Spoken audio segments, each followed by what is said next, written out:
Ah, pourquoi des amis ne peuvent-ils pas tout s'expliquer simplement? Non, il faut qu'on force un petit peu le drame une fois de plus. Et bon, c'est clairement mieux que ce qu'il y a eu il y a plusieurs épisodes de cela. Hein. Ça surfe un peu sur la veine de l'épisode précédent, sans être aussi bon. Mais il y a quelques problèmes qui sont inhérents à ce qu'on a eu tout le long juste avant. Et ouais, ça m'empêche d'avoir beaucoup de choses en bien à dire de cet épisode, même si le développement est pas mal du tout. Parce que ce qui se passe, il y a Cynthia, on commence sur Cynthia qui essaye le fameux sort de vérité de son père que Ténébra essaye de lui enseigner sur Doublia. Ça ne marche pas, ça marchera à la fin, comme par hasard, hein, pour l'effet de suspense, hein, qu'on joue un petit peu là-dessus. Et ouais, alors juste un truc. Je comprends ce qui fait qu'on puisse apprécier le côté un peu sans gêne, très railleur de Doublia, mais une fois de plus, faut qu'elle arrête de se la péter comme ça. Et elle a eu aucun rôle particulièrement fort ou notable. C'était juste la petite espionne d'un petit moment qui a pas eu un impact ultra grave. Au bout du compte, son seul rôle dans l'histoire jusqu'à présent, ça a été d'avoir tenu un tout petit peu occupé la rébellion pendant que Hordak et Catra faisaient leur insurrection et gagnaient le pouvoir, ce qu'on n'a jamais développé particulier, une fois de plus, dans la logistique. Parce que on appuie de façon totalement abusive que c'est super grave, ils gagnent de plus en plus de terrain, on ne peut plus les stopper. Et je me pose la question, mais pourquoi? Techniquement parlant, logistiquement parlant, qu'est-ce qui fait qu'on en est à ce rapport de force complètement déglingué? Quelle est la logique derrière? Vous pouvez pas me faire croire que c'est parce qu'ils ont pris Salineas et puis voilà, magie, on contrôle tout, on est tellement puissant. Il y a un truc qui doit être plus développé que ça. Et c'est ça qui me pose problème parce que c'est un peu la base du dilemme qu'on va avoir en place. C'est-à-dire, il y a cette espèce de dilemme où Adora finira par parler à toutes les princesses en faisant une petite réunion du problème de l'arme des fondateurs qui peut faire péter la planète et donc c'est assez horrible. Mais une fois mise devant ce fait, il y a Ténébra et Cynthia, mais Ténébra tout de suite qui lance pourquoi on voudrait détruire cette arme alors qu'on pourrait l'utiliser. C'est-à-dire aller à contre-pied de ce qu'on a balancé à Dora en disant tiens, cette force puissante, on pourrait s'en servir, l'employer à notre bon vouloir. Hein, c'est le principe du Seigneur des Anneaux, quoi. Oh, cette puissance tellement grande, est-ce qu'on pourrait pas l'utiliser contre nos ennemis parce qu'il y a quelque chose de tellement grave qui est devant nous et le dilemme, il est bien en soi. Le problème, c'est que vous avez dû forcer ce moment où nos personnages sont dans cette situation inextricable où contre la Horde c'est super mal barré. Et c'est vraiment l'espace d'un rebondissement d'épisodes et quelques moments qu'on nous raconte plus qu'on nous montre. Et maintenant je suis censé croire que la rébellion n'arrive absolument que dalle. Ils sont complètement surpassés et ils peuvent rien faire. Alors que je précise qu'ils n'ont plus Entrapta, et qu'ils n'ont pas plus de pouvoir qu'avant la Horde, puisque Entrapta n'est plus là, et que à l'époque d'Angela, eh ben, ils arrivaient quand même à maintenir un statut où la Horde arrivait à être un petit peu retenue ailleurs. Hein, il y avait quelques gros comme par hasard, notamment à Salineas dans la saison 1, où comme par hasard il fallait que ce soit à ce moment précis où Shira est venue protéger la porte, que la Horde essaye d'attaquer le coin. Durant toute la période avant, ça n'a jamais atteint ce stade-là où c'était à deux doigts de fléchir, quoi. C'est du comme par hasard. Mais vraiment, durant toute cette période-là, on arrivait à maintenir une certaine défense à certains endroits contre la Horde. Maintenant, ils sont totalement instoppables. Et étant donné que vous n'appuyez pas ça une seule seconde dans la mise en scène visuelle, dans l'illustration, comme quoi c'est vraiment une insurrection instoppable de leur part, si je fais, bah, ça fait forcer facile. Et tout va reposer là-dessus. Parce que si c'était juste, la Horde a arrêté, mais il n'y avait pas de développement ou de choses à empêcher, très vite je sens que Cynthia serait pas forcée de choisir ce camp-là. On pourrait la convaincre. Mais non. Et ce qui va amener donc à une espèce de différence de considération entre elle et à peu près tous les autres. Il y aura Cynthia les Ténébras qui penseront à utiliser cette énergie, je sais pas trop comment. Je dis ouais, cette énergie existe, on va l'utiliser. Magie. C'est pratique dans un univers de fantasy comme ça. Enfin bref, ce genre de considération, tandis qu'Adora et Flèche d'Or se diront non, on peut pas faire ça, c'est trop grave, c'est trop dangereux, et les autres seront un peu prises entre les deux feux et n'auront pas d'avis très précis. Enfin, il y a rapidement Sirena qui dira oui pour utiliser ce truc-là, les autres pas trop. Si, on s'en fout de leurs considérations. Une fois de plus, elles sont là pour faire joli et appuyer un tout petit peu cette notion d'amitié, ambiance légère, mais il y a tellement peu de développement satisfaisant avec ces personnages-là qui servent juste presque de décor. C'est-à-dire, ouais, c'est cool, on crée des petites relations avec elles, mais si il y en aurait une ou deux qui seraient pas là, n'importe lesquelles, ce serait pareil, quoi. C'est toujours un peu emmerdant, ça. N'empêche que au moment où ils commencent à se disputer, alors timing, il y a Scorpia qui apparaît devant eux. Et genre, elle s'est pas faite repérer du tout. Je suis passé derrière les gardes et je me suis assis sur le trône, là, juste à côté de vous, pour vous parler au moment où vous serez un petit peu calmé, quoi, en mode très, très naïf, ça va bien se passer, alors que ça se passe pas bien, bien entendu, elles vont mal réagir et s'attaquer à elle directement, mais ça montre une fois de plus l'incapacité totale de la rébellion. En fait, le problème qui fait que la rébellion se fait laminer régulièrement, c'est que, à part nos princesses principales, tout le monde est une branque. C'est incroyable hein, à quel point vous adorez l'afficher ça. Nos héros principaux sont les seuls à pouvoir être un tant soit peu compétents. Tous les autres qui sont présents sur place, ils ne peuvent servir à rien. Ou alors quand le scénario le veut. Ou alors dans un monde parallèle où l'univers est prêt à s'effondrer. C'est la seule fois que les gardes servent à quelque chose, hein, quand ils ont capturé Adora. Hein. C'est dingue à quel point vous êtes des branques et vous amenez ça n'importe comment. Parce que vous auriez pu amener ça de façon complètement différente où Scorpia se serait présentée devant la porte, elle serait repérée par les gardes et se serait un peu rendue pour parler aux princesses et ce serait la même. Mais on a voulu forcer une situation cocasse parce que ce serait trop sombre et trop sérieux. Donc vas-y que toutes nos héroïnes se disent ah elle nous attaque, on l'attaque nous aussi. Ce petit quiproquo de merde à la con qui dure 1 minute 30, un truc comme ça, avant qu'elle se fasse capturer. Et qu'elle finisse par lâcher ce qu'elle a à dire. Elle pouvait pas le faire tout de suite. Bref, elle finit donc par être capturée en essayant d'être le plus pacifique possible, même si elle est un peu maladroite avec ça, et par dire ce qui se passe. C'est-à-dire qu'elle a besoin d'aide pour sauver sa copine Entrapta qui est sur l'île aux bêtes. Elle pouvait pas y aller toute seule. Je pensais que c'était ça en fait, hein, qu'elle se dirait ok. Il y a une priorité sur le coup, je vais aller sur l'île aux bêtes pour m'occuper d'elle toute seule, mais non, je vais demander de l'aide. Et c'est tout ce qu'elle va faire, elle va demander de l'aide. J'espérais un peu, même après avoir vu le début de cet épisode, qu'elle participe aux recherches sur l'île aux bêtes pour l'aider, mais non. Il faut, dans ce genre de circonstances, mettre en avant seulement nos héros principaux. Hein. On va créer une configuration où il va y avoir que Adora, Flèche d'Or et Fougor qui participeront. Les autres resteront derrière. C'est trop important pour que vous participiez directement. Hein. Faut pas exagérer. Hein. Vous n'êtes pas les héroïnes principales, merde. Parce que voilà, donc elle précisera la situation et tout le monde se dira ah mais l'île aux bêtes c'est affreux comme endroit. Il y a vraiment toutes ces créatures horribles, incroyables et il y a Ténébra qui dit non c'est encore pire. Vous le survendez à fond hein.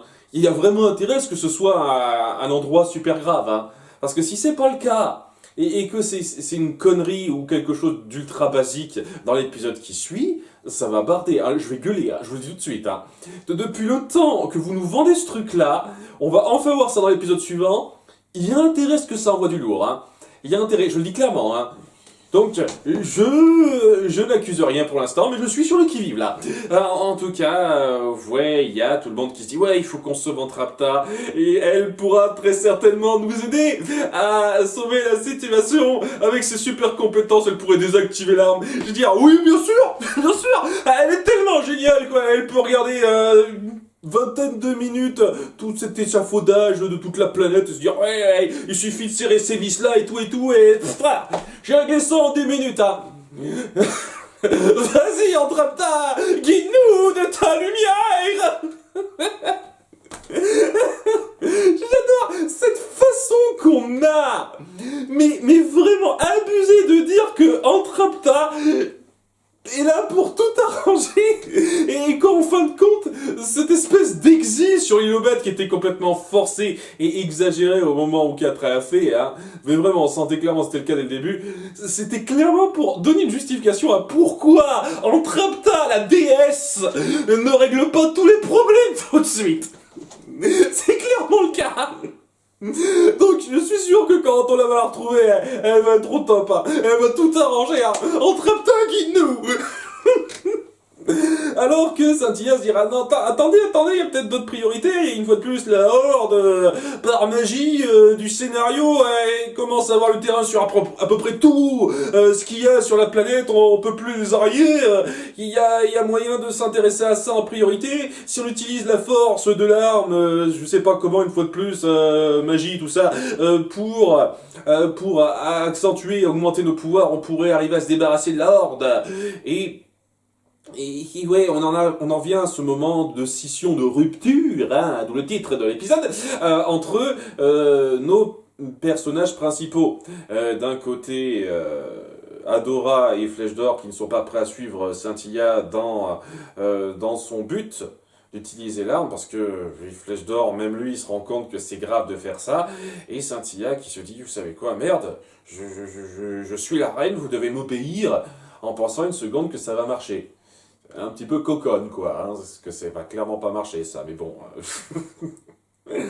Et ouais, le truc par rapport à ça, c'est que cette scission, elle a sa force sur le moment, mais il faut pas oublier quand même que ça repose sur une espèce de cumulatif qui a été très mal amené avant.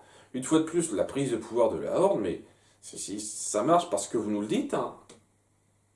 J'ai quand même du mal à croire que, en l'espace de 2 épisodes, c'est un peu de choses près ça, en l'espace de 2 épisodes, tout va mal, on peut plus rien faire. Vous avez branlé quoi depuis qu'ils ont pris Salinéas? Vous pouviez pas reprendre Salinéas? C'était trop gardé? Par quoi? C'est le truc de base que vous auriez dû montrer, vous le faites pas. C'est quand même dingue de pas se centrer sur ça. Se centrer sur autant de conneries, pas sur le truc qui est un point vital de votre scénario clé. Et il y a toujours eu les petites dissensions entre Adora et Scintilla qu'on exacerbe à leur pic maintenant, et qui étaient nuls à chier avant, et sur lesquels on essaye de rebondir un peu. Alors c'est cool de montrer que c'est cumulatif et que ça sort pas de nulle part, cette scission.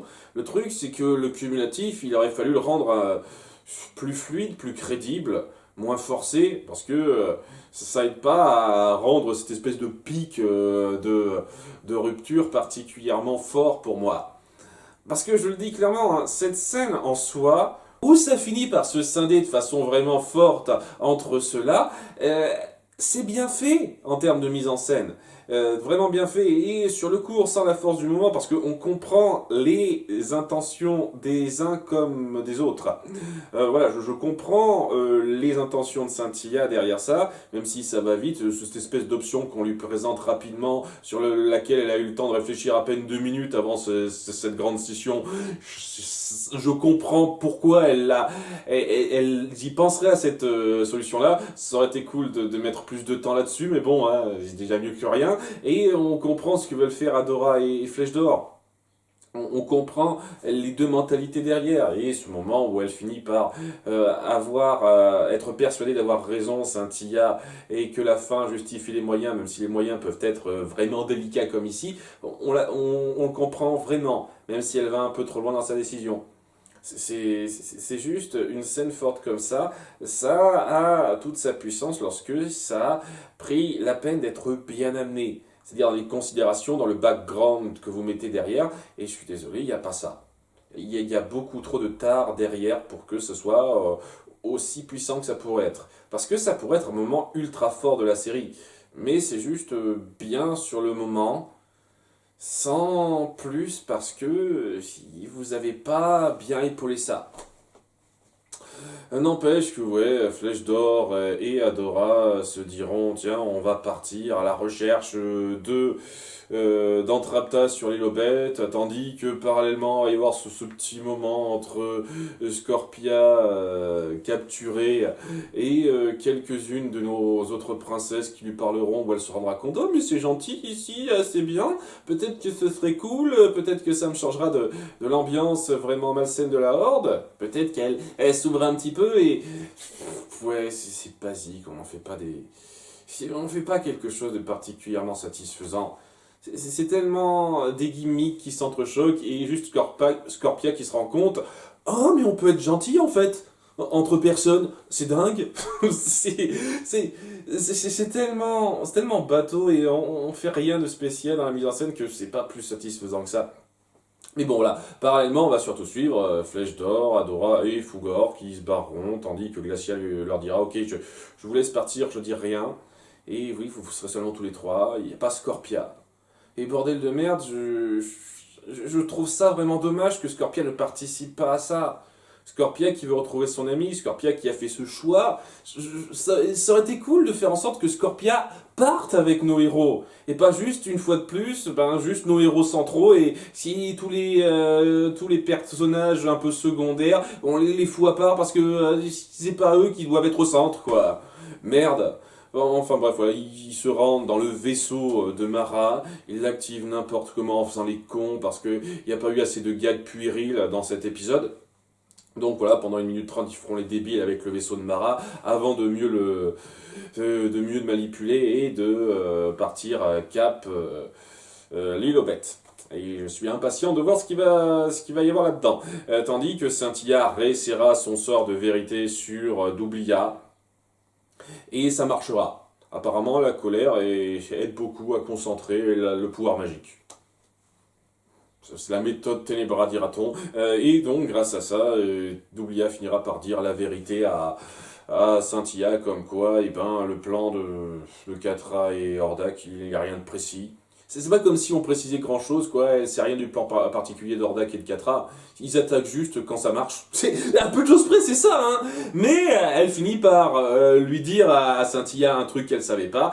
C'est que toute la grande armée de la Horde dans l'espace est prête à venir parce qu'elle a eu le signal. Et donc, ça va pas tarder pour qu'ils arrivent. Et donc, ça exacerbe le sentiment d'urgence contre la Horde, qui sera bientôt totalement inarrêtable et de façon compréhensible, contrairement à ce que vous nous avez fait durant les derniers épisodes, où c'est juste parce que le scénario le veut, quoi. Donc, elle estime que c'est vraiment grave et qu'il faut au plus vite utiliser la magie du cœur d'Eteria, tandis qu'elle voit ses amis partir au loin vers l'île bête en se disant non, c'est pas grave, j'aurais pas besoin d'eux, je vais m'en occuper toute seule, avec votre aide Ténébra, hein, parce que bon, vous m'aidez bien. Et ça se termine là, cette petite scission. Et une petite pronostic parce que j'ai un peu peur de ce qu'il va y avoir. Je sens clairement que l'épisode qui suit, ça va donc être l'arrivée sur l'île aux bêtes et comment on va gérer le retour, le rapatriement et d'un Trapta. Et j'ai le sentiment qu'on va nous faire le vieux coup du... On croit que ça va mal pour elle, alors qu'en fait elle se débrouille très bien. Avec sa capacité à bien se débrouiller, à bien se démerder avec tout ce qui est mécanique, tout ça, elle a réussi à se faire des tonnes d'amis mécaniques et tout se passe super bien pour elle. Elle est tout ange, tout se passe bien, je gère dans mon coin. Et lorsque Adora et Flèche d'Or arriveront pour l'aider, elles se diront « Ouais, salut les amis, comment ça va ? Oh, moi ça va très bien !» Je m'attends trop à un truc comme ça, à ce genre de mise en scène tellement vue et revue que j'ai vu des tonnes de fois pour l'effet comique, ce qui ne servira qu'à la rendre ultra cheatée une fois de plus et à complètement défaire la menace que vous avez mis en place sur ce cadre-là. Alors, ce n'est qu'une hypothèse, Parce que moi j'adorais que ce soit pas le cas, j'adorais qu'on ait une mise en scène, une mise en place comme suit, qui n'arrivera pas, j'en suis sûr à 99%, mais voilà, une mise en place où une fois qu'ils auront bravé pas mal de dangers pour retrouver Entrapta, elle sera démolie, complètement meurtrie, dévastée, endurcie, dans un mauvais sens, par ce qu'elle a vécu, parce que c'était un endroit affreux, abominable dans lequel vivre pendant cette longue période de temps, et ce serait un challenge de la faire revenir à qui elle était avant. Et ce serait quelque chose de fort, de sérieux, de dramatique, et ce serait bon, mais on n'aura pas ça. On aura le ton de merde gaguesque qu'on a depuis le début, où on ne peut pas trop appuyer quelque chose de sérieux, parce que ça perdrait le public jeune. Alors, contredis-moi, série. Dis-moi que tu vas traiter ça au sérieux et que ça va pas être le gag facile où elle se dira « Ah, salut les amis, comment ça va? Ah, moi je me débrouille super !» Contredis-moi, série. Je n'attends que ça, s'il te plaît. Mais j'y crois pas. Pas une seconde. Et si tu me prends par surprise, ben, je te tirerai mon chapeau et j'applaudirai dès demain. On verra dans l'épisode suivant. En tous les cas, j'ai pas parlé du dernier petit morceau en parallèle sur 4A qui est une insulte pour moi parce que on sent vraiment que vous essayez de mettre en place à un moment où elle regrettera ses actes et elle pourra être sauvée. Elle n'est plus solvable. Je suis désolé. Elle n'est plus sauvable, cette personne-là. Hein. Vous mettez en place le fait qu'elle cherche désespérément des traces de Scorpia sur ses écrans. Elle tient désespérément à recontacter Doublia qui s'est fait capturer, mais elle sait pas très bien, elle n'est pas au courant techniquement. Donc elle se fait cette espèce d'illusion dans sa tête. Et alors qu'elle gueule ses ordres aux soldats du coin, dont son commando habituel, elle finira par par devenir encore plus dure, encore plus glaciale, et par éclater en voyant qu'elle ne retrouve plus Scorpia et Doublia avec qui elle avait une petite dynamique. Quand je dis petite, quoi, elles ont eu un épisode où elles ont copiné.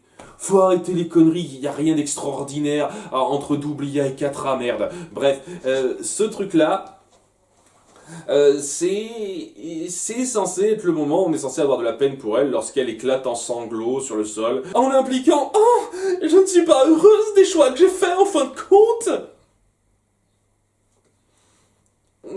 Non, allez vous faire foutre les gars, je veux bien comprendre que ça l'affecte un petit peu et qu'elle se sente endurcie par ça et qu'il y a eu un drame derrière, mais vous...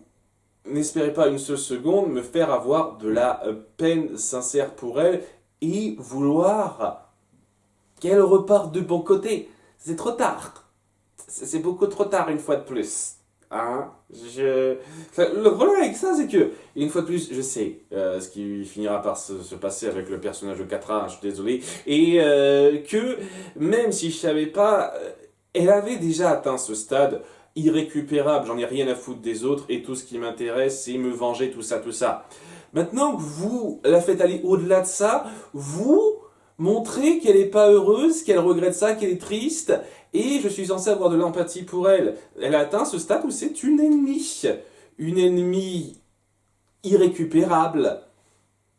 Donc, oui, que vous vouliez faire du drame sur sa situation, que vous vouliez appuyer ça à fond, grand bien vous en fasse, mais vous attendez pas à ce que j'ai de l'empathie ultra forte envers elle, et surtout pas que j'ai envie qu'elle puisse être rattrapable, parce qu'elle ne peut pas l'être.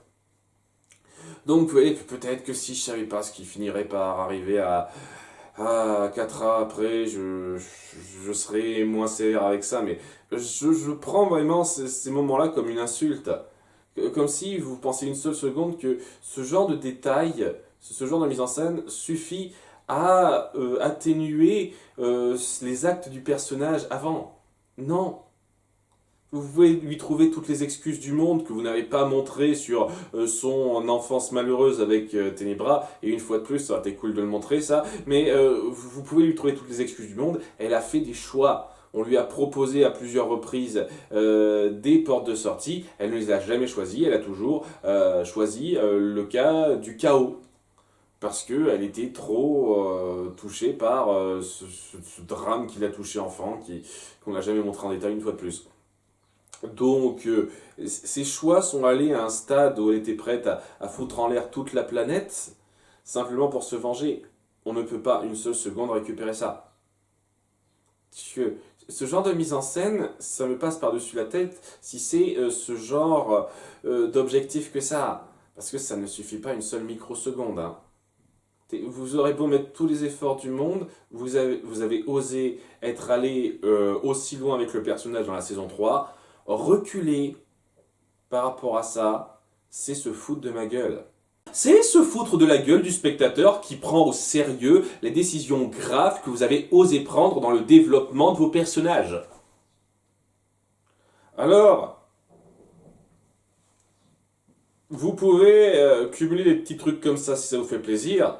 Ça ne justifiera pas une seule seconde, une seule microseconde, que Catra puisse partir vers de meilleurs auspices. Pas une seconde, je le dis clairement. En tous les cas, donc, pour la prochaine fois, on verra enfin cette île aux bêtes. Et j'espère qu'avec tout le foin qu'on a fait autour de ça, que ce ne sera pas aussi décevant que ce qu'on a fait pour le désert cramoisi, qui était juste un désert ultra typique, avec juste de grosses bêtes de temps en temps. J'espère qu'on ira un peu plus loin que ça. On verra, une fois de plus, l'épisode suivant apportera les réponses à ça. À bientôt pour l'épisode 11. Bye!